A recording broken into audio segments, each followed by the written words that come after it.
કોઈકે ખૂબ જ સરસ કહ્યું છે કે માતાના આશીર્વાદ ક્યારેય ખાલી નથી જતા, માતાના આશીર્વાદ ક્યારેય ટાળ્યા નથી જતા. કોઈના ઘરે વાસણ ધોઈને પણ માતા 2 થી 3 બાળકોને સાચવી લે છે, પણ 2 થી 3 બાળકોથી એકલી માતા નથી સચવાતી, એકલી માતા નથી સચવાતી. જય શ્રી કૃષ્ણ, નમસ્કાર, પ્રણામ, સ્વાગત છે તમારું એક નવા વિડીયોમાં. મિત્રો, આપણી આજની કહાની છે મનુષ્યની ઉંમર તો માત્ર એક સંખ્યા છે. તો મિત્રો, આજની કહાની ખૂબ જ સમજવા લાયક અને વિચારવા લાયક કહાની બનવાની છે. તો તમને વિનંતી છે કે આ કહાનીને અંત સુધી ધ્યાનથી સાંભળજો અને લાઈક કરી અને બની શકે તો તમારા મિત્રો સાથે શેર કરજો. અને હજુ સુધી જો તમે અમારી ચેનલને સબસ્ક્રાઇબ ન કરી હોય તો અત્યારે જ સબસ્ક્રાઇબ કરી લેજો તથા કોમેન્ટ બોક્સમાં હર હર મહાદેવ જરૂરથી લખી દેજો, જેથી ભગવાન ભોલેનાથની કૃપા આપણા સૌ પર નિરંતર બની રહે. તો ચાલો મિત્રો, તમારો વધુ સમય ન લેતા ચાલો શરૂ કરીએ આજની કહાની. હેજી તમને કહું છું, સાંભળો છો. આજે મારા મનમાં એક વિચાર આવે છે કે કાલે આપણા પિતાને ગુજરી ગયાને 1 મહિનો થઈ જશે. તેથી મારા મનમાં એવું થાય છે કે કાલે આપણે આપણા ગામ જઈએ. તો આવું રાધિકાએ કહ્યું. ત્યારે દાઢી કરતા કરતા પ્રકાશ અચાનક ચોંકી ગયો અને ગાલ પર બ્લેડ વાગી ગઈ. બીજી બાજુ તેનું આશ્ચર્ય સાથે વધી ગયું હતું. ત્યારે રાધિકાએ કહ્યું કે મને મારી સાસુમાની ખૂબ જ ચિંતા થાય છે. મને ખબર નથી કે તે બિચારી ત્યાં એકલી કેવી રીતે રહેતી હશે, ત્યાં એકલી કેવી રીતે રહેતી હશે.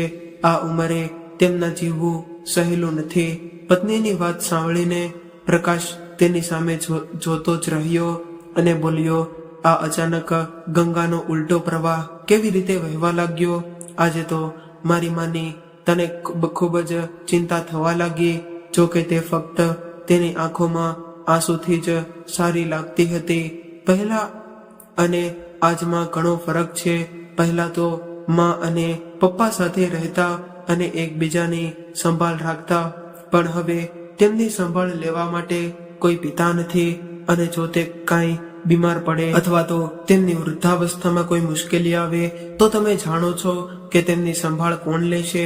અને અમારા સંબંધીઓ અને ગામડાના લોકો અમારા વિશે શું કહેશે કે આ હાલમાં હું મારી ગરીબ બુદ્ધિશાળી સાસુનું ધ્યાન પણ રાખી નથી શકતી અને હું કોઈની વાતો સાંભળી નથી શકતી. તમે જલ્દી જાઓ અને માને અહીંયા લઈ આવો. આટલું કહીને રાધિકા ત્યાંથી ચાલી ગઈ. પણ પ્રકાશ હજુ પણ સ્તબ્ધ હાલતમાં ત્યાં જ ઊભો હતો. તે વિચારવા લાગ્યો કે અત્યારે જે સ્ત્રી અહીં ઊભી છે તે મારી પત્ની રાધિકા છે કે પછી તેની હમશકલની કોઈ બીજી સ્ત્રી છે. કારણ કે મારી પત્ની તો મારી માતાના વિશે આવી વાતો ક્યારેય સપનામાં પણ વિચારી શકતી ન હતી. અને અચાનક તેના મનમાં મારી મા માટે એટલી બધી બાબતોની ચિંતા. હું પણ મારી માતા માટે આટલી ચિંતા વ્યક્ત ન કરી શક્યો.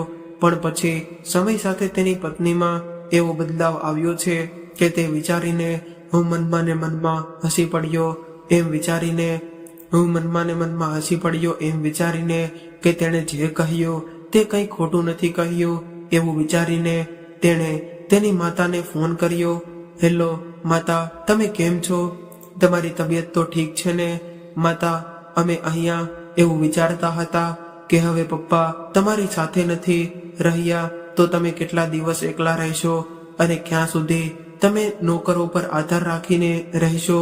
તમે એક કામ કરો ને માતા, તમે અહીંયા અમારી સાથે રહેવા માટે આવી જાઓ ને. અત્યારે જ તેના પુત્રની વાત સાંભળીને કહ્યું, પુત્ર પ્રકાશ, હું જાણું છું કે તું મારું કેટલું ધ્યાન રાખે છે, તું મારું ઘણું ધ્યાન રાખે છે, પરંતુ આ હકીકત કોઈનાથી છુપાયેલી નથી કે તારી પત્ની રાધિકાનું વર્તન મારા માટે સારું નથી. તેથી મારા માટે અહીં એકલા રહેવું જ સારું છે. અને તારા પિતાનું પેન્શન મળે છે અને આ ઉંમરે મારે આદરથી જીવવું છે. એટલે દીકરા, તું મને અહીંયા ગામડે રહેવા દે તો સારું. ત્યારે તેની માતાના મોઢેથી પેન્શનની વાત સાંભળીને પ્રકાશનું મન ચોંકી ઉઠ્યું અને તે વિચારવા લાગ્યો કે શું રાધિકા મારા પિતાના પેન્શનના પૈસાના લોભને કારણે રાધિકા મારી માતાને અહીંયા બોલાવતી નથી ને? ના ના રાધિકા એટલી ખરાબ ના હોઈ શકે.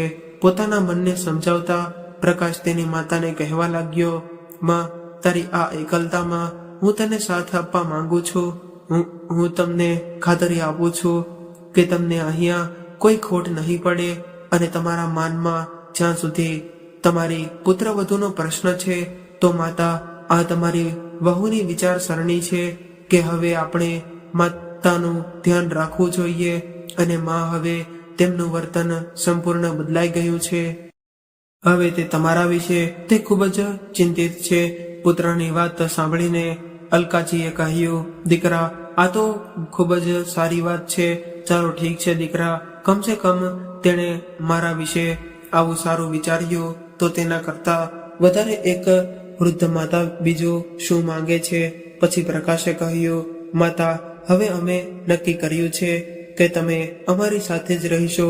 આખરે તમને પણ તમારા પુત્ર પુત્રીઓ સાથે સમય વિતાવવાનો મોકો મળશે. પછી તેમને પણ તમારી જરૂર છે અને દાદા દાદી હોય છે જેઓ તેમના પુત્રોને સારા સંસ્કાર આપે છે. આ સમયે રાધિકા પણ તેના રૂમમાંથી બહાર આવી અને પ્રકાશ પાસેથી ફોન લઈને તેમણે કહ્યું, માં, હવે અમને પણ તમારી સેવા કરવાનો મોકો આપો અને માં, તમે જ તમારા મનથી વિચારો કે લોકો શું કહેશે કે એક પુત્ર અને પુત્રવધુ હોવા છતાં પણ તેમણે તેમની માતાને નકોરોના ભરોસે છોડી દીધા છે. છેવટે તો આપણે આપણા જ લોકો છીએ. જો આવા સમયે આવતા આપણા પોતાના કામ ન આવે તો પછી આપણને બીજું કોણ કોઈ કામ આવશે? રાધિકાના આવા શબ્દો સાંભળીને અલકાજીએ રાહત અનુભવી અને તેના પુત્ર અને પુત્રવધુ સાથે શહેરમાં રહેવા માટે સંમત થઈ ગઈ. અલકાજી સાથે ફોન પર વાત કર્યા પછી બીજા જ દિવસે રાધિકા અને પ્રકાશ તેમના ગામડે પહોંચ્યા અને અલકાજીને અને તેમનો તમામ કિંમતી સામાન સાથે લઈ જવાની તૈયારીઓ કરવા લાગ્યા. પછી રાધિકા તેના પતિને કહેવા લાગી કે માં અને બાપુજીના જરૂરી દસ્તાવેજો હોય તે પણ બધાને સાથે લઈ લેજો અને હું એવું વિચારી રહી છું કે આપણે આ ઘર ભાડે આપીએ, જેથી સ્વસ્થતા જળવાઈ રહેશે અને નિશ્ચિત માસિક આવક પણ થાય. રાધિકાની આ વાત સાંભળીને પ્રકાશે કહ્યું, હું આ અંગે નિર્ણય લઈ શકતો નથી. આ ઘરનું શું કરવું એ તો ફક્ત માતા જ નક્કી કરશે. આ ઘર તેમનું છે.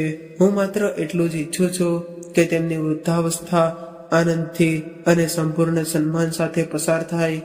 ત્યાર પછી અલકાજીએ પણ તેમનું ઘર ભાડે આપવા માટે સંમતિ આપી અને તેમનું ઘર ભાડે આપ્યું. તેમનું ઘર એટલું મોટું હતું કે તેથી તેને ભાડાની સારી રકમ મળી રહેતી હતી. ત્યાર પછી અલકાજી રાધિકા અને પ્રકાશ સાથે શહેરમાં તેમના ઘરે રહેવા માટે તેમની સાથે ગયા. હવે તો અલકાજીનું જીવન સંપૂર્ણપણે બદલાઈ ગયું હતું. તેમને લાગ્યું કે જાણે તેમના પતિની સાથે એમનું 40 વર્ષીય પારિવારિક જીવન પણ છૂટી ગયું અને તેની સાથે તેણે પોતાનું ઘર પણ ગુમાવ્યું હતું. અને ગામડામાં આજે તેના પાડોશીઓ અને મિત્રો દરેક સુખ દુઃખમાં તેની સાથે રહેતા હતા.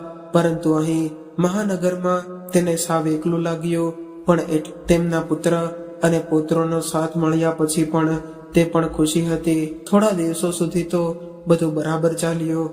રાધિકા અલકાજીની ખૂબ જ સારી રીતે સેવા કરતી હતી અને તેમનો પુત્ર દીપુ પણ તેમની દાદી સાથે વાતો કરતા થાકતો ન હતો. દીપુ પણ તેની દાદીથી સંગત મેળવીને ખૂબ જ ખુશ રહેવા લાગ્યો હતો અને અલકાજી પોતાની 2 વર્ષની નાની પોતરી સાથે ખૂબ જ ખુશ રહેતી હતી. અલકાજીએ આવતાની સાથે જ ઘરના બધા જ કામ સંભાળી લીધા હતા અને દરેક કામમાં તેમની વહુને તે મદદ કરતી. બીજી તરફ ધીમે ધીમે રાધિકા પોતાના ઘરના કામો ટાળવા લાગી.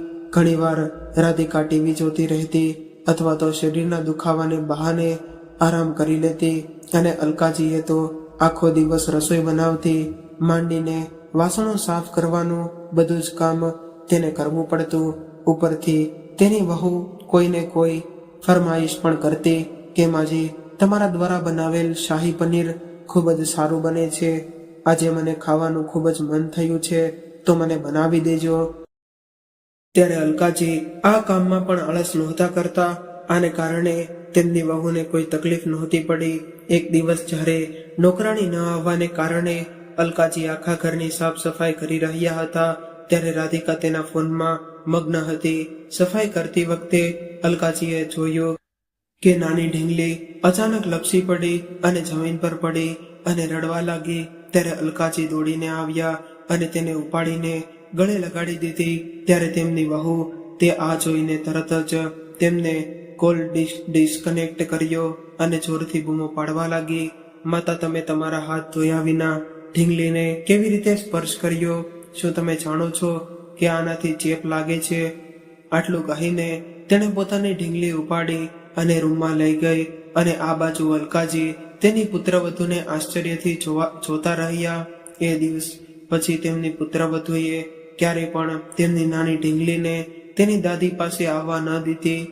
હવે રોજ રાધિકા તેમના સાસુના કામમાં કોઈને કોઈ ખામી કાઢવા લાગી. આ વાત અલકાજીને અંદરથી ખાવા લાગી હતી.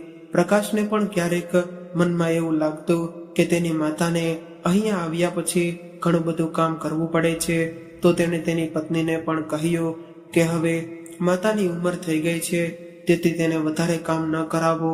હવે તેને આરામ કરવાના દિવસો છે. આના પર રાધિકાએ કહ્યું, આ ઉંમરે માજી પાસે બીજું શું કામ છે? તે આખો દિવસ ખાલી બેસી રહે છે.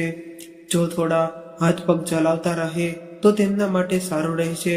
અને પછી હું ક્યાં તેને મોટો પહાડ તોડવાનું કહું છું, તે ઘરનું થોડું ઘણું કામ કરે છે. આ સાંભળીને પ્રકાશ ચૂપ થઈ ગયો. ત્યારે જ અલકાજીએ તેના પુત્ર અને પુત્રવધૂના આ શબ્દો સાંભળ્યા હતા, પણ એ સમયે તેમને કંઈ કહ્યું નહીં, કારણ કે તે બંને વચ્ચે કળેશનું કારણ બનવા નહોતા માંગતી. એક દિવસ સવારે પ્રકાશ તેની ઓફિસે જતો હતો, ત્યારે અલકાજીએ તેને તેની દવાઓનું બિલ આપીને તેને કહ્યું, દીકરા, સાંજે જ્યારે ઘરે આવ ત્યારે મારી આ દવા લેતો આવજે. ત્યારે પ્રકાશને બિલ લઈને ઓફિસે જવા નીકળી ગયો. એ સમયે તો તેમની વહુ રાધિકાએ કશું કહ્યું નહીં, પણ જ્યારે તેનો પતિ ચાલ્યો ગયો ત્યારે રાધિકાએ તેની સાસુને કહેવા લાગી કે માજી, ખોટું ના લગાડો. તો એક વાત કહું, તમારા આ ઘરમાં આવ્યા પછી અમારો ખર્ચો વધી ગયો છે, પણ તારા દીકરાનો તો પગાર એટલો જ છે અને આનો હપ્તો પણ આવે છે. તો તમે હવે એવું કરો ને, ગામવાળા મકાનનું ભાડું અને પિતાજીનું પેન્શન હવે તમારા દીકરાને આપો ને, તો જેથી કરીને આપણે આ ઘરનો હપ્તો આપી શકીએ. વહુની આ વાત સાંભળીને અલકાજી મનમાં વિચારવા લાગ્યા કે હું પણ કેટલી મૂર્ખ છું કે મારી વહુને આટલી સારી રીતે જાણતી હોવા છતાં મેં કેવી રીતે વિચાર્યું કે મારી વહુના વર્તનમાં બદલાવ આવ્યો છે અને તે મને વૃદ્ધાશ્રમમાં માનભર્યું જીવન આપીને મારી સેવા કરશે. પણ પછી તેના મનમાં એક વિચાર આવ્યો કે તેના પુત્રને પૈસાની જરૂર છે, તો તેને આપવા કોઈ નુકસાન નહીં થાય. તેથી તેણે ઘરનું ભાડું અને પેન્શન તેના દીકરાને આપવા માટે હા પાડી. પછી એક દિવસ અલકાજી બહારની બાલ્કનીમાં બેઠા હતા. બાલ્કની સામે પાર્ક દેખાતું હતું. ઘણીવાર તેણે તે પાર્કમાં ફરવા જવાનું વિચાર્યું, પણ તેને ઘરમાં કામમાંથી બિલકુલ સમય મળતો ન હતો, તેથી તે જઈ શકતી ન હતી. પણ આજે તેની વહુના તીક્ષ્ણ શબ્દોનું તેનું હૃદય વિંધાઈ આવ્યું હતું, તેથી તેણે સમય બગાડ્યો નહીં અને આજે પાર્કમાં ફરવા નીકળી ગઈ. અને સાંજે 7 વાગ્યાની આસપાસ ઘરે પરત આવી અને જોયું કે તેની પુત્રવધુ ફોન પર કોઈની સાથે વાત કરી રહી હતી અને ફોનમાં એટલી વ્યસ્ત હતી કે તેણે તેની સાસુના આવવાનો અવાજ પણ સાંભળ્યો ન હતો. આ સમયે પુત્રવધુનો અવાજ અલકાજીના કાનમાં સંભળાયો. ત્યારે તેની વહુ હસીને ફોન પર તેની માતાને કહી રહી હતી કે અરે મારી વહાલી માં, તમારો આઈડિયા તો ખૂબ જ કામ કરી ગયો. હવે મારું ઘરનું બધું કામ તો મારી સાસુએ સંભાળી લીધું છે. રસોઈથી માંડીને વાસણો ધોવા અને કપડાં ધોવા સુધીનું બધું જ કામ હવે તે કરે છે. હવે મારે કોઈ કામ કરવાની જરૂર નથી અને ગામડાનું મકાન છે જેનું ભાડું અને મારા સસરાનું પેન્શન પણ હવે મારા હાથમાં આવે છે. પોતાની વહુની આવી વાત સાંભળીને અલકાજી ચોંકી ગયા. તેનું હૃદય ભાંગી ગયું. આજે તેને પોતાનું ઘર છોડીને શહેરમાં આવવાનો પસ્તાવો થઈ રહ્યો હતો. એક દિવસ તો તેમણે વિચાર્યું કે મારા ગામડાના ઘરે પાછી ચાલી જાઓ, પણ તે ઘર તો પહેલેથી જ ભાડે આપેલું હતું, જેનો 11 મહિનાનો કોન્ટ્રાક્ટ હતો. અલકાજી દુઃખી થઈ ગયા અને વિચારવા લાગ્યા કે શું આ ઘરમાં મારું આટલું મહત્વ છે? શું વૃદ્ધાવસ્થામાં મારા જીવનનું આ જ અસ્તિત્વ છે? મારી સ્થિતિ આ ઘરમાં માત્ર એક નોકરાણી જેટલી જ છે. અત્યાર સુધી હું છું માત્ર મારી વહુને મદદ કરવા માટે ઘરના કામ કરતી હતી, પણ તે મારા વિશે આવું વિચારશે તેવી મેં ક્યારેય કલ્પના નહોતી કરી. અલકાજી ઉંમર લાયક હોવા છતાં પણ બેચેની અનુભવવા લાગ્યા. હજુ પણ તેમનામાં જીવન માટે ઉત્સાહ હતો, પણ પુત્રવધૂને તકલીફ ન પડે એ જ વિચારીને તેણે પોતાની જાતને ઘર સુધી સીમિત કરી લીધી હતી. પણ આજે તેણે નક્કી કરી લીધું હતું કે હવે તે પોતાનું જીવન પોતાની રીતે જીવવાનું શરૂ કરશે. હવે અલકાજીએ દરરોજ પાર્કમાં જવાનું શરૂ કર્યું હતું અને ઘણા લોકો સાથે પરિચય પણ કેળવ્યો હતો. એક દિવસ પાર્કમાં જ તેના પાડોશીઓ પ્રવીણાને મળી. અલકાજી મૈત્રીપૂર્વક સ્વભાવના વ્યક્તિ હતા, તેથી તરત જ તેની સાથે સારી રીતે મળી ગઈ. વાતો કરતી વખતે પ્રવીણાએ તેને કહ્યું કે તેના સાસુનું 1 મહિના પહેલા જ અવસાન થયું હતું અને તેના બાળકો હજુ નાના હતા, કોઈ કાળજી રાખી શકે તેમ ન હતા, તેથી તેઓ ક્યાંક મૂકવાનો કોઈ રસ્તો ન હતો, જેને કારણે તે 1 મહિનાથી કામ પર જઈ શકતી નથી. પ્રવીણાથી આ વાત સાંભળીને અલકાજી ખૂબ જ પરેશાન થઈ ગયા અને તેણે કહ્યું, દીકરી, જો તને વાંધો ન હોય તો હું તારા બાળકોની સંભાળ રાખી શકું છું. પ્રવીણાએ પૂછ્યું કે તમે ક્યાં રહો છો અને તમે કોણ છો? ત્યારે અલકાજીએ તરત જ કહ્યું, મારું નામ અલકા છે. પછી અચાનક તેનું ધ્યાન સામેની બિલ્ડિંગમાં ગયું અને કહેવા લાગ્યા કે હું સામેની બિલ્ડિંગમાં રહું છું અને હું રાધિકાની સાસુ છું. મારો દીકરો પ્રકાશ વીજળી વિભાગમાં નોકરી કરે છે.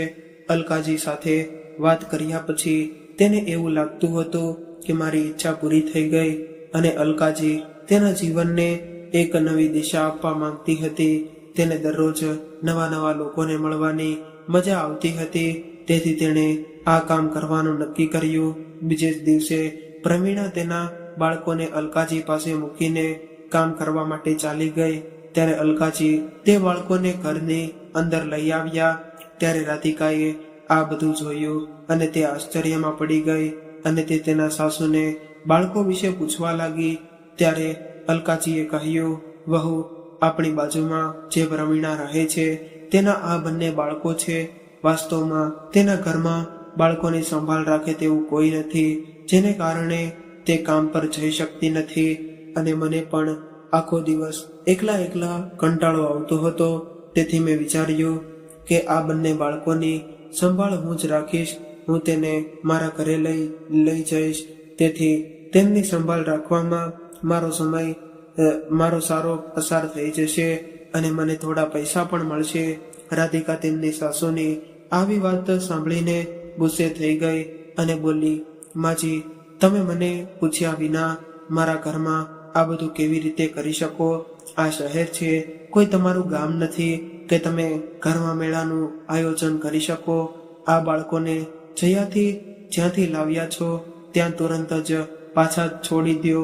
પછી પુત્રવધુ, હું મારા ઘણા સમયથી મારું પોતાનું કામ શરૂ કરવા માંગતી હતી, પણ ક્યારેક તક ન મળી. પરંતુ આજે જ્યારે મને ખબર પડી કે આજુબાજુ કોઈ નથી, ત્યારે મેં વિચાર્યું કે હું આ કામ કેમ ન કરી શકું. વહુ, મને આ કામ કરવા દો. હું મારી એક અલગ ઓળખ બનાવવા માંગુ છું. અલકાજીની આ વાત સાંભળીને તેમની વહુ કટાક્ષમાં હસી પડી અને કહ્યું, હજી તમારી જિંદગીમાં કેટલી જિંદગી બાકી ઓળખ છે ઓળખ ઊભી કરવા માટે. વાત સાંભળીને તેમની વહુ કટાક્ષમાં હસી પડી અને કહ્યું, હજી તમારી જિંદગીમાં કેટલી જિંદગી બાકી છે ઓળખ ઊભી કરવા માટે. વૃદ્ધાશ્રમમાં આ બધી પ્રવૃત્તિઓ કરવા માટે તમને અનુકૂળ નથી. જો તમે લોકોના બાળકોની સંભાળ રાખતા હોય ત્યારે જો તમને કંઈ થશે તો તમારી સંભાળ કોણ રાખશે? તમારી સંભાળ રાખવા માટે અમારી પાસેથી કોઈ અપેક્ષા રાખતા નહીં. તેમની પુત્રવધૂના આ કડવા શબ્દો સાંભળ્યા પછી અલકાજીએ કહ્યું, ઠીક છે, જો તમને તે ગમતું નથી તો હું કાલથી આ બાળકોને નહીં લાવીશ, પરંતુ આ બાળકો આજે અહીં રહેશે. નહીં માજી, હું તેને 1 કલાક પણ સહન નહીં કરી શકું. તમે અત્યારે જ તેમને મૂકી આવો. વહુની આવી વાત સાંભળીને અલકાજીને બાળકોને લઈને પાર્કમાં ગયા. બાળકો પાર્કમાં રમતા બોલ્યા. બપોરે જ્યારે પ્રવીણા ઘરે આવી ત્યારે અલકાજીએ બાળકોને તેને ઘરે છોડી દીધા અને તેમના ઘરે પહોંચીને તેમની પુત્રવધૂની વાત વિચારીને અલકાજીની આંખોમાં આંસુ આવી ગયા અને પોતાના રૂમમાં જઈને પતિની તસવીર સામે બેસી ગયા. આજે તે ખૂબ જ એકલતા અનુભવી રહ્યા હતા. તેથી તેણે તેના પતિના ફોટા સાથે વાત કરવાનું શરૂ કર્યું. શું હું આ ઉંમરે મારી પોતાની ઓળખ ન બનાવી શકું? હું વૃદ્ધ થઈ ગઈ છું તો એનો અર્થ એ નથી કે મારે મારા મૃત્યુની રાહ જોવી જોઈએ. આટલું કહીને તે પોતાના પતિની છબી સામે જોવા લાગી. એકાએક તેને લાગ્યું કે જાણે તેના પતિએ તેને હિંમત આપી રહ્યા છે. આ સમયે તેના મનમાં ઉત્તેજનાનો અનુભવ થઈ રહ્યો હતો. તેણે નક્કી કર્યું કે હવે તે અહીં રહીને પોતાનું જીવન સાર્થક કરશે અને તેની વહુને તે બતાવશે કે વૃદ્ધાવસ્થાને કારણે જીવન સમાપ્ત નથી થઈ જતું. જ્યારે અલકાજીનો પુત્ર પ્રકાશ ઓફિસેથી ઘરે આવે છે ત્યારે અલકાજી તેને તેની યોજના વિશે જણાવ્યું. તેની માતાની ઈચ્છા જાણીને તે ખૂબ જ ખુશ થયો અને પ્રકાશ તરત જ તેની માતાની ઈચ્છા માની ગયો. ત્યારબાદ રાધિકાએ કહ્યું, પરંતુ મને સમજાતું નથી કે આ શું છે? આ ઉંમરે મને બહારનું કામ કરવાનો વિચાર કેમ આવ્યો? જો તેને કામ કરવું જ હોય તો ઘરે બેસીને ઘરના કામ કરે.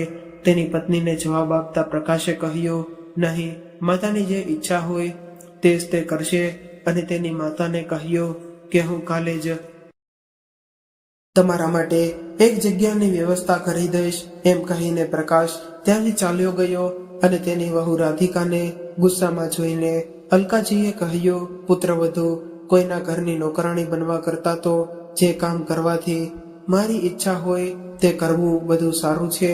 વૃદ્ધ થવાનો મતલબ એવો નથી કે મનુષ્યની કોઈ અસ્તિત્વ ન હોતું.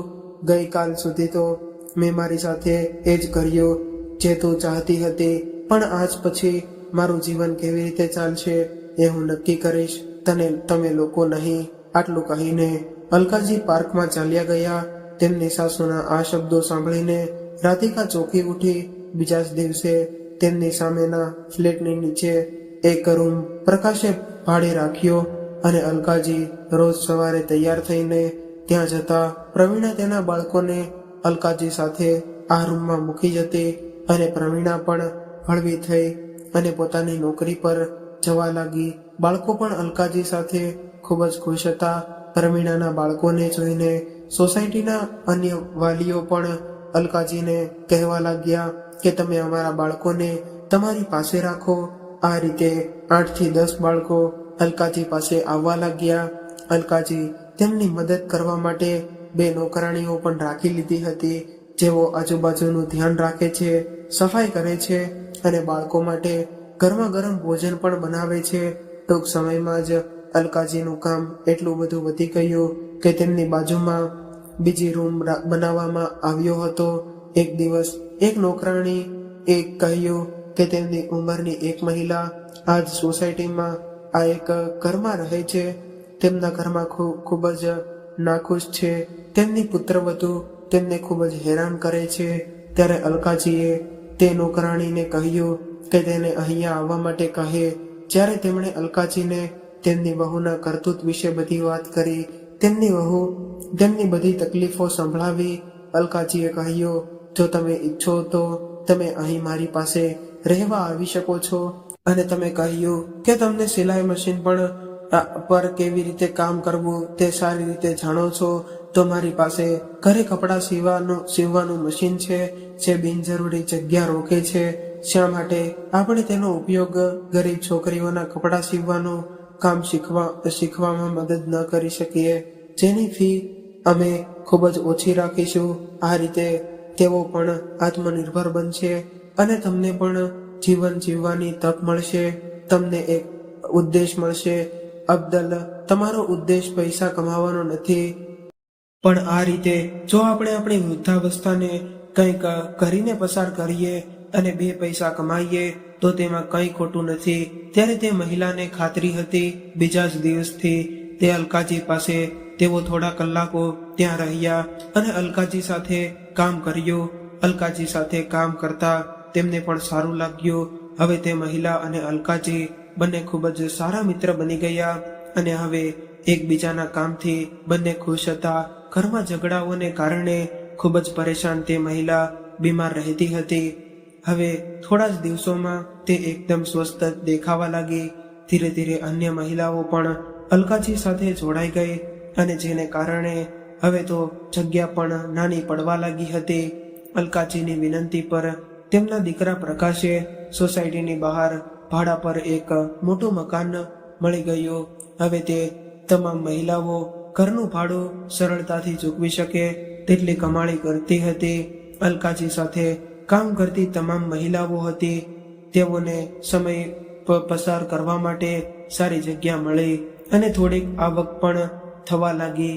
હવે તેમને તેમના ખર્ચ માટે તેમના પુત્ર અને પુત્રવધુ પર નિર્ભીત રહેવાની જરૂર ન હતી. તેઓ બધા પોતપોતાના સુખ દુઃખની વાતો કરતા હતા અને સમાજમાં પણ યોગદાન આવ્યું છે. વાસ્તવમાં તે બધી બુદ્ધિશાળી મહિલાઓને પણ કોઈ એવી વ્યક્તિ જોતી હતી કે જેની સાથે તેઓ વાત કરી શકે, જે તેમની સુખાકારી વિશે પૂછી શકે. તેમને તે બધું અહીં મળ્યું. ધીમે ધીમે મહિલાઓની સંખ્યા વધીને 15 થઈ ગઈ હતી. હવે અલકાજી દરેકને એક યા બીજા કામ કરવા માટે પ્રેરણા આપતા હતા. અમુક સ્ત્રીઓ મુરબ્બો બનાવતા શીખી હતી, અમુક સીવણ કામ કરતી હતી અને બીજી સ્ત્રીઓ અલકાજીની સાથે બાળકોની દેખભાળ કરતી હતી. તે બધી પરિપક્વ સ્ત્રીઓ આખા વિસ્તારમાં જાણીતી બની ગઈ હતી. ધીરે ધીરે એમની ખ્યાતિ એટલી બધી વધી ગઈ કે આખા વિસ્તારના લોકોને શહેર તેમને માન આપવા લાગ્યું. એક દિવસ રાધિકા કોઈ કામ માટે અલકાજીના સેન્ટરમાં ગઈ ત્યારે તે પ્રવીણાને મળી, જે તેના બાળકોને લેવા આવી હતી. ત્યારે પ્રવીણાએ પૂછ્યું, અરે મેં તમને અહીં પહેલા ક્યારેય નથી જોયા, તમે ક્યાં રહો છો? ત્યારે રાધિકાએ કહ્યું કે હું આ સેન્ટરની ડાયરેક્ટર અલકાજીની વહુ છું. ત્યારે અચાનક પ્રવીણાના મગજમાં 8 મહિના પહેલા પાર્કમાં અલકાજી સાથે કરેલી વાતચીત યાદ આવી ગઈ. ત્યારે અલકાજીએ કહ્યું હતું કે હું રાધિકાની સાસુ છું. ત્યારે અલકાજીનો આ શહેરમાં આટલો જ પરિચય હતો, પરંતુ તે પરિચય 8 મહિનામાં જ બદલાઈ ગયો. આજે તેની પુત્રવધૂને પોતાનો પરિચય આપવા માટે અલકાજીના નામની જરૂર પડી હતી. આજે અલકાજીએ સાબિત કરી દીધું કે ઉંમર તો માત્ર એક સંખ્યા છે અને જો તમારામાં જીવનની નવી દિશા આપવાનો જુસ્સો હોય તો બધું આશીર્વાદના ના થઈ જાય છે. અને જો આજની યુવા પેઢી અલકાજીના પુત્ર પ્રકાશની જેમ તેમના વડીલોને સાથ આપે તો તેમને પણ એક નવો દાખલો બેસાડી શકે છે અને એક પ્રેરણાત્મક નાનકડા પ્રયાસથી આપણા વડીલોની ઘડપણ સાર્થક થશે. તો મિત્રો, તમને આ કહાની કેવી લાગી તે લાઈક અને કોમેન્ટ કરીને જણાવજો. અને જો તમને આવી જ કહાની સાંભળવા માંગતા હોય તો આ ચેનલને સબસ્ક્રાઇબ કરવાનું ભૂલશો નહીં. હવે ફરી મળીશું એક નવી કહાની સાથે. ત્યાં સુધી તમામ મિત્રોને જય શ્રી કૃષ્ણ, રાધે રાધે, હર હર મહાદેવ. આ કહાનીને પૂરેપૂરી સાંભળવા માટે તમારો ખૂબ ખૂબ આભાર.